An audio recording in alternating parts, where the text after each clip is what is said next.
Welcome to the Warframe Weapon Encyclopedia, where today we're checking out the Kama. You can get the blueprint for the Kama from the market, and it's actually very cheap. The blueprint itself costs 40,000 credits, and then to build it, you're gonna have to put in 20,000 credits, 5 neural sensors, 1200 ferrite, 900 circuits, and 1200 polymer bundles. The Kama only requires Mastery Rank 1, and it's a little bit strange because it looks like a scythe. When you dual wield it, it's actually considered a pair of dual swords, when in reality, it's actually a machete. But anyway, the Kama does primarily slash damage with relatively low crit and status chance, as well as a below average crit multiplier, but luckily it is pretty fast, it has above average follow through, and pretty much just middle of the road range. Now, since you can get this weapon very early on, let's check out a super basic build first, which is just gonna be something like this: some damage, some attack speed. I would recommend going corrosive in the beginning, which generally feels the best as you're making your way through the star chart, and reach isn't too bad either for a bit of extra range. This honestly doesn't feel half bad. You have solid damage, really good attack speed, so you can easily use this to cruise through the early stages of the star chart. But if for whatever reason you want to squeeze a little bit more out of your Kama, I would recommend a build like this instead. This is extreme levels of overkill for the Kama, but it will definitely improve the performance quite a bit. Now, while you could go for a hybrid setup instead, where you would run Blood Rush instead of Primed Reach and then Organ Shatter instead of Drifting Contact, I would highly recommend you stick to a pure status setup instead. Simply because it gives you more flexibility in terms of mod space, so you can run things like Primed Reach and get a bunch of extra range, which feels really nice,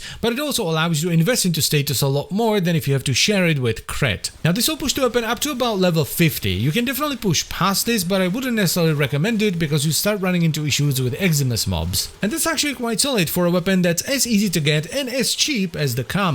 So would I recommend the Kama, yes or no? Well, if you're a new player and you're just trying out all the different weapons, yes, 100%. I think the Kama is a fantastic introduction to machetes. Plus, if you get bored of it, you can just get another one and turn it into dual Kamas and try out dual swords as well. The only weapon that's better in terms of early game machetes is, well, the standard machete, which if you don't want to buy it from Cephalon Cimeris for 100,000 standing, comes as a login reward. So if you land the blueprint for that in the first few days of your playtime, you don't really need the Kama, but for most other people, the Kama, as I've mentioned already, is an absolutely fantastic introduction to the machetes. So get it, try it out, get it to max rank so you get the mastery from it, and once you get bored of it, you can turn it into the dual Kamas Prime and do the same thing except with dual swords. Also, since this is an early game weapon that's not used all that much, its Riven disposition is very high, so there is some potential for this to be a solid stat stick in the end game as well if you have a Riven for it. What I really like about the Kama is how fast it can be with even just basic mods, which is always a lot of fun.